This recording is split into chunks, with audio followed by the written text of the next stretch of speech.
ہر طرح کی تعریف اللہ کے لیے ہے۔ اے ہمارے رب، تیرا نور مکمل ہے، تو نے ہدایت دی، تیرے ہی لیے ہر طرح کی حمد ہے، تیری بردباری عظیم ہے اور تو نے معاف کیا، تیرے ہی لیے ہر طرح کی حمد ہے، میں تیری حمد بیان کرتا ہوں، تیری ذات پاک ہے، میں تیرا شکر بجا لاتا ہوں، تو ہی مصیبتوں سے نجات دیتا ہے، گناہوں کو معاف کرتا ہے اور توبہ کرنے والوں کی توبہ قبول کرتا ہے۔ میں گواہی دیتا ہوں کہ اللہ کے علاوہ کوئی معبود نہیں، وہ یکتا ہے، اس کا کوئی شریک نہیں، اس کا نام بڑا بابرکت ہے، اس کی شان بڑی بلند ہے اور اس کے سوا کوئی معبود نہیں۔ میں گواہی دیتا ہوں کہ ہمارے سردار اور نبی محمد اللہ کے بندے اور رسول ہیں، اس کے خلیل اور چنیدہ ہیں، اس کی وحی کے امین اور چنے ہوئے ہیں۔ اللہ کا درود و سلام اور برکت نازل ہو آپ پر، آپ کے آل و اصحاب پر، متبعین پر، آپ کے راستے پر چلنے والوں پر، آپ کے طریقے کی پیروی کرنے والوں پر بہت زیادہ لامحدود سلامتی نازل ہو۔ اما بعد، میں آپ کو اے لوگوں اور اپنے آپ کو اللہ کے تقوی کی وصیت کرتا ہوں، اللہ کا تقوی اختیار کرو، اللہ آپ پر رحم کرے گا۔ جو فوت ہو گیا اس پر غم نہ کرو، جو چیز واقع نہیں ہوئی ہے اس کی فکر اپنے اوپر نہ لا دو،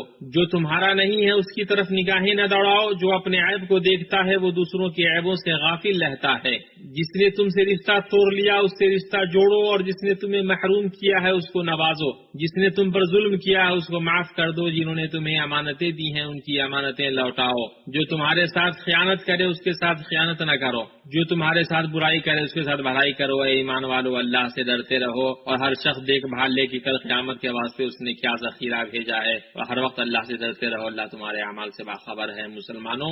بعض اہل علم کہتے ہیں سب سے نصیحت آموز مقامات میں سے مرتے ہوئے شخص کا ہوش میں آنا ہے۔ اہل علم فرماتے ہیں وہ ناقابل بیان طریقے سے ہوش میں آتا ہے، بے حد بے چین ہوتا ہے، اپنے گزرے ہوئے وقت پر کف افسوس ملتا ہے اور یہ تمنا کرتا ہے کہ اگر اسے چھوڑ دیا جاتا تو وہ واپس جاتا اور جو کچھ اس سے چھوٹ گیا ہے اس کی تلافی کرتا اور سچی توبہ کرتا، اس لیے کہ موت سے وہ دو چار ہے ہی اور قریب ہے کہ افسوس و حسرت کے مارے خود کو مار ڈالے۔ بھائیوں، مردوں کی زندگی کے مواقع ختم ہو گئے ہیں، انہوں نے آخرت دیکھ لی ہے، اپنے ما لہو اور ما علیہ کی ان کو معرفت ہو گئی ہے، انہوں نے جان لیا کہ وہ جن نعمتوں میں تھے کیا انہوں نے ان کی حفاظت کی، جو اوقات گزارا کیا ان میں اچھا عمل کیا، وہ وہاں کس حسرت و ندامت میں ہیں۔ وہ لوگوں کے درمیان زندگی گزار رہے تھے، اب وہ زمین کے نیچے چلے گئے، وہ موجود تھے اب قبروں میں ہیں، اپنے اعمال کے ہاتھوں گروی ہیں اور چھوڑے نہیں جائیں گے، اور یہ ایسے مسافر ہیں جو کبھی نہیں لوٹیں گے۔ یہ دنیا کی حالت ہے اور یہ ان کے گھر والوں کا اور ان سے جدا ہونے والوں کا حال ہے، لیکن یہاں عجیب معاملہ اور انوکھی صورتحال کے ساتھ غور کرنے کی جگہ ہے جسے قرآن و حدیث میں بیان کیا گیا ہے۔ ایک ایسا معاملہ ہے جو ان مردوں کی صورتحال کو بیان کرتا ہے جس میں نصیحت، عبرت اور درس ہے، بلکہ اس میں ان لوگوں کے لیے جن کو اللہ توفیق دے اور مدد کرے ان کے لیے جلدی اور پہل کرنے کا مقام ہے۔ ہاں، اللہ آپ کی حفاظت فرمائے۔ مردے عالم غیب سے عالم شہادت منتقل ہوئے، انہوں نے جنت کو دیکھا، جہنم کا مشاہدہ کیا، اللہ کے فرشتوں کو دیکھا، دنیا اور آخرت کی حقیقت کو جانا، انہیں یقین ہو گیا کہ وہ برزخی زندگی میں ہیں اور قیامت کے دن اٹھائے جائیں گے، جس دن سب لوگ رب العالمین کے سامنے کھڑے ہوں گے۔ اپنے رب کی کتاب کو پڑھو اور اپنے نبی محمد صلی اللہ علیہ وسلم کی سنت پر نظر دوڑاؤ، ضرور اس معاملے کو جان لو گے اور اس مسئلے کی معرفت ہو جائے گی۔ یہ مرنے والوں کی خواہشات ہیں۔ اللہ کے بندو، ہر نیک اور غیر نیک مردہ یہ تمنا کرے گا کہ کاش وہ دنیا میں لوٹ جاتا۔ جہاں تک نیکوکاروں کی بات ہے تو وہ مہمان نوازی، درجات اور عظیم نعمتوں کو دیکھ کر مزید نیک عمل کی تمنا کریں گے، اور جو کوتاہ کار ہوں گے وہ یہ تمنا کریں گے کہ دنیا میں لوٹ جائیں تاکہ تلافی مافات کریں اور نیکی کریں۔ مسلمان بھائیوں، مردے جو تمنا کرتے ہیں ان پر بات کرنے سے قبل زندوں کی کچھ خواہشات کی طرف اشارہ ہے، جیسا کہ موازنہ حقیقت کو ظاہر کرتا ہے۔ دنیا میں غریب مالداری کی تمنا کرتا ہے اور مالدار مزید مال اور لمبی عمر کی تمنا کرتا ہے۔ مسافر یہ تمنا کرتا ہے کہ وہ اپنے گھر والوں کی طرف لوٹ جائے، بیمار شفا یابی اور عافیت کی تمنا کرتا ہے، لا ولد اولاد کی تمنا کرتا ہے، کنوارا شادی کی تمنا کرتا ہے، اور یہ خواہش کرتا ہے کہ اس کے پاس ایک باوقار ملازمت ہو، ایک آرام دہ گاڑی ہو، کشادہ گھر ہو، سماجی مقام ہو، ڈھیر سارا مال اور زمین ہو، خوب سفر کرے اور گھومے، خوب ساری خوشی و مسرت ہو۔ دنیا والوں کی خواہشیں اس طرح کی ہیں۔ غریب قناعت نہیں کرتا ہے اور مالدار کا دل نہیں بھرتا ہے، اور خواہشات ہیں کہ ختم نہیں ہوتی۔ جہاں تک مردوں کی بات ہے، اللہ تعالی ہم پر اور ان پر رحم فرمائے، ہماری اور ان کی مغفرت فرمائے، تو ان میں نیکوکار ہیں اور گناہ گار ہے۔ ترمذی نے اپنی جامع میں حضرت ابو ہریرہ رضی اللہ عنہ سے روایت کیا ہے کہ نبی پاک صلی اللہ علیہ وسلم نے ارشاد فرمایا، جو بھی مرتا ہے وہ نادم و شرمندہ ہوتا ہے۔ صحابہ نے عرض کیا، اللہ کے رسول، شرم و ندامت کی کیا وجہ ہے؟ آپ نے فرمایا، اگر وہ شخص نیک ہے تو اسے اس بات پر ندامت ہوتی ہے کہ وہ زیادہ سے زیادہ نیکی نہ کر سکا، اور اگر وہ بد ہے تو نادم ہوتا ہے کہ میں نے بدی سے اپنے آپ کو نکالا کیوں نہیں۔ جہاں تک نیکوکاروں کی بات ہے، اللہ تعالی ہمیں اور آپ کو ان میں سے بنائے، تو ان کی پہلی تمنا ہوتی ہے کہ جب جنازہ کندھوں پر اٹھا لیا جاتا ہے تو اگر وہ نیک ہوتا ہے تو کہتا ہے، مجھے جلدی لے چلو، مجھے جلدی لے چلو، مجھے آگے لیے چلو، مجھے آگے لیے چلو، اور اگر نیک نہیں ہوتا ہے تو کہتا ہے، ہائے افسوس، مجھے کہاں لیے جاتے ہو، مجھے واپس لے چلو، مجھے واپس لے چلو۔ اس کی آواز انسان کے علاوہ ہر چیز سنتی ہے، اور اگر انسان سن لے تو مارے دہشت کے بے ہوش ہو جائے۔ بھائیوں، نیک آدمی کو جب قبر میں رکھا جاتا ہے تو وہ قبر کی نعمتوں، اس کی کشادگی، روشنی اور پھیلاؤ کو دیکھتا ہے تو وہ اس وقت یہ تمنا کرتا ہے اللہ تعالیٰ قیامت قائم کر دے۔ سورہ یاسین میں مذکور شخص نے کہا، جس کے بارے میں اللہ تعالیٰ نے یوں بیان کیا، اس سے کہا گیا کہ جنت میں چلا جا، کہنے لگا کاش میری قوم کو بھی علم ہو جاتا کہ مجھے میرے رب نے بخش دیا اور مجھے باعزت لوگوں میں کر دیا۔ جہاں تک شہید کی بات ہے تو باوجود اس کے کہ اس کے لیے عظیم عالی مرتبہ ہے اور اللہ تعالیٰ نے جنت میں اس کے لیے بلند درجات تیار کر رکھے ہیں، یہ تمنا کرے گا کہ دنیا میں واپس لوٹے تاکہ اللہ کے راستے میں جہاد کرے، لڑائی کرے اور 10 بار قتل کر دیا جائے۔ رسول اللہ صلی اللہ علیہ وسلم نے فرمایا، کوئی شخص ایسا نہیں جو جنت میں داخل ہونے کے بعد واپس دنیا میں لوٹنے کی خواہش کرے، اگرچہ اسے دنیا کی ہر چیز دینے کی پیشکش کر دی جائے، مگر شہید وہ یہ چاہے گا کہ دنیا میں واپس آئے اور اسے 10 بار قتل کر دیا جائے۔ یہ سب کچھ اللہ کے یہاں اپنے اعزاز و اکرام کو دیکھنے کی وجہ سے ہوگا۔ اسے بخاری نے حضرت انس رضی اللہ تعالیٰ عنہ سے روایت کیا ہے۔ جہاں تک گناہ گاروں کی بات ہے تو ان کی خواہشوں کے بارے میں اللہ عز و جل نے فرمایا، کہتا ہے کہ اے میرے پروردگار، مجھے واپس لوٹا دے کہ اپنی چھوڑی ہوئی دنیا میں جا کر نیک اعمال کر لوں۔ دوسری جگہ اللہ نے فرمایا، اے ہمارے رب، ہم نے دیکھ لیا اور سن لیا، اب تو ہمیں واپس لوٹا دے، ہم نیک عمل کریں گے، ہم یقین کرنے والے ہیں۔ دوسری جگہ اللہ نے فرمایا، کاش کہ میں نے اپنی زندگی کے لیے کچھ پیشگی سامان کیا ہوتا، کاش کہ کسی طرح میرا لوٹ جانا ہوتا تو میں بھی نیکوکاروں میں ہو جاتا۔ آپ صلی اللہ علیہ وسلم کا ایک قبر سے گزر ہوا، آپ نے پوچھا یہ کس کی قبر ہے؟ لوگوں نے کہا فلاں کی۔ آپ علیہ السلام نے فرمایا، 2 رکعتیں اس صاحب قبر کو باقی دنیا سے زیادہ پسندیدہ ہے۔ ایک دوسری روایت میں ہے 2 ہلکی رکعتیں جسے تم کمتر سمجھتے اور نفلی طور پر ادا کرتے ہو، انہیں یہ بندہ بطور اضافی عمل کرتا ہے، اس صاحب قبر کو باقی دنیا سے زیادہ پسندیدہ ہے۔ اور دوسرا واپس لوٹنے کی تمنا کرے گا تاکہ اللہ تعالیٰ کے لیے صدقہ کرے، قرآن کریم میں ہے، اور جو کچھ ہم نے تمہیں دے رکھا ہے اس میں سے ہماری راہ میں اس سے پہلے خرچ کرو کہ تم میں سے کسی کو موت آ جائے تو اس وقت وہ کہے کہ میرے پروردگار، مجھے تو تھوڑی دیر کے لیے مہلت کیوں نہیں دیتا کہ میں صدقہ کروں اور نیک لوگوں میں سے ہو جاؤں۔ حافظ ابن رجب رحمہ اللہ فرماتے ہیں، مردوں کی قبروں میں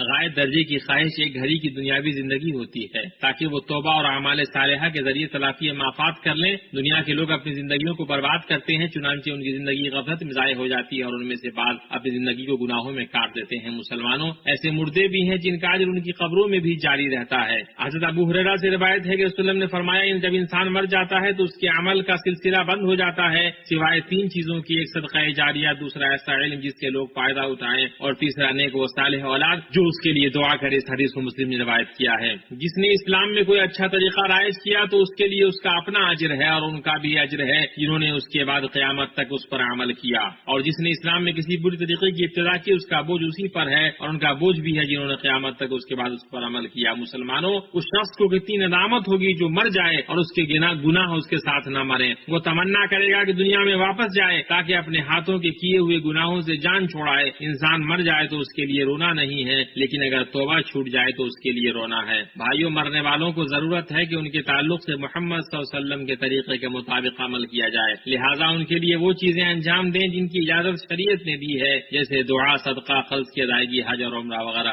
اللہ کے بندو، اگر ایسی بات ہے تو جب تک تمہاری روحیں تمہارے جسم میں ہیں کثرت سے طاعتوں کو انجام دو، اعمال صالحہ کے لیے کوشش کرو اور برائیوں سے بچو۔ جب تک تم دنیا میں رہو اللہ اور اس کے رسول کی اطاعت کرو، اپنے اعمال کی اصلاح کرو اور اپنے آپسی تعلقات کو درست کرو، بس چند دن ہیں کہ تم اپنے اعمال سے ملو گے اور جو کچھ تم نے کمایا ہے اس کا سامنا کرو گے۔ دنیا عمل کی اور آخرت بدلے کی جگہ ہے، جو یہاں عمل نہیں کرے گا وہاں ندامت اٹھائے گا۔ ہر دن جو انسان گزار رہا ہے غنیمت ہے۔ پاؤں کے پھسلنے اور طولانی ندامت سے بچو اور فنا ہونے سے پہلے وجود سے فائدہ اٹھاؤ۔ تمنا کرنے والوں کو حسرتیں لاحق ہوتی ہیں اور ندامتیں اہل غفلت کے دل کو نچوڑ دیتی ہیں۔ اے مسلمانوں، تمہارے مال اور تمہاری اولاد تمہیں اللہ کے ذکر سے غافل نہ کر دیں، اور جو ایسا کریں وہ بڑے ہی ضیاءکار لوگ ہیں۔ اور جو کچھ ہم نے تمہیں دے رکھا ہے اس میں سے ہماری راہ میں اس سے پہلے خرچ کرو کہ تم میں سے کسی کو موت آ جائے تو کہنے لگے اے میرے پروردگار، مجھے تو تھوڑی دیر کی مہلت کیوں نہیں دیتا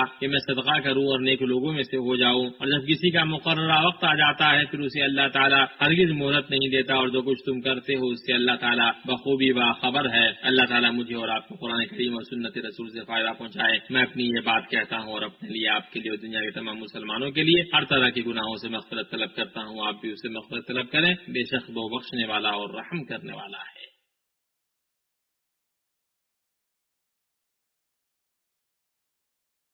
ہر طرح کی تعریف اللہ کے لیے ہے، جس نے ہمیں مٹی سے پیدا کیا، اسی کی طرف لوٹنا اور ٹھکانا ہے۔ میں اس پاک ذات کی حمد بیان کرتا ہوں جو زندگی دینے اور لینے والا ہے، روح عطا کرنے اور قبض کرنے والا ہے۔ وہ پاک ہے اور اسی کے لیے حمد ہے۔ اس کا احسان اور بھلائی ہم پر ہمیشہ ہے، اس کا فضل و نوازش ہم پر پے در پے ہے۔ میں گواہی دیتا ہوں کہ اللہ کے علاوہ کوئی معبود نہیں، وہ یکتا ہے، اس کا کوئی شریک نہیں۔ تخلیق اسی کے لیے ہے اور حکم اسی کا ہے۔ میں گواہی دیتا ہوں کہ ہمارے سردار اور نبی محمد اللہ کے بندے اور اس کے رسول ہیں۔ اللہ نے آپ کی شان کو معزز کیا، آپ کے ذکر کو بلند کیا۔ اللہ کا درود و سلام اور برکت نازل ہو آپ پر، آپ کے آل و اصحاب پر، اور اچھے طریقے سے آپ کی پیروی کرنے والوں تک قیامت تک۔ بھائیو، مرنے والوں کی پچھلی تمام تمناؤں کے ساتھ اس دنیا میں اہل ایمان کو نیک بیوی، نیک اولاد، پردہ پوشی، عافیت اور حلال رزق کی جائز خواہشات ہیں۔ اللہ کا فرمان ہے اور وہ یہ دعا کرتے ہیں کہ اے ہمارے پروردگار، تو ہمیں ہماری بیوی اور اولاد سے آنکھوں کی ٹھنڈک عطا فرما اور ہمیں پرہیزگاروں کا پیشوا بنا۔ دوسری جگہ اللہ نے فرمایا، اور بعض لوگ وہ بھی ہیں جو کہتے ہیں کہ اے ہمارے رب، ہمیں دنیا میں نیکی دے اور آخرت میں بھی بھلائی عطا فرما اور ہمیں عذاب جہنم سے نجات دے۔ حدیث میں ہے کہ رشک کے قابل تو دو ہی آدمی ہیں، ایک وہ جسے اللہ تعالیٰ نے قرآن دیا اور وہ دن رات اس کی تلاوت کرتا رہتا ہے، اور دوسرا وہ جسے اللہ تعالیٰ نے مال دیا، وہ اسے دن رات خرچ کرتا رہتا ہے۔ مسلمانوں، اسی طرح کی دوسری عام خواہشیں بھی ہیں جو ہر ایماندار اور مخلص مسلمان کے پاس ہیں۔ اللہ تعالیٰ سے دعا ہے کہ وہ اپنے فضل و کرم سے پوری دنیا کو سلامتی اور امن عطا فرمائے اور ہم سے تمام مصیبتیں، وبائی امراض، سود، زنا، زلزلے اور آزمائشیں اور کھلے و چھپے برے فتنوں کو دور کرے۔ ہم اللہ سے یہ بھی دعا گو ہیں کہ وہ اپنے فضل و کرم کے ذریعے مسلمانوں کے ملکوں کی حفاظت فرمائے، ان کے کلمے کو حق و ہدایت پر جمع کرے، ان کے خون کی حفاظت فرمائے، اسیروں کو آزاد کرے، ان کے شکستہ لوگوں کو جوڑے، نکالے ہوئے کو پناہ دے اور ان کے گھروں میں سلامتی اور خوشحالی پھیلائے۔ اسی طرح ہم اللہ سے دعا گو ہیں کہ وہ بلاد حرمین شریفین والے اس مبارک ملک مملکت سعودی عرب کے ایمان، سلامتی، عقیدہ اور قیادت کی حفاظت فرمائے۔ اے پروردگار، تو اس جگہ کو امن والا شہر بنا۔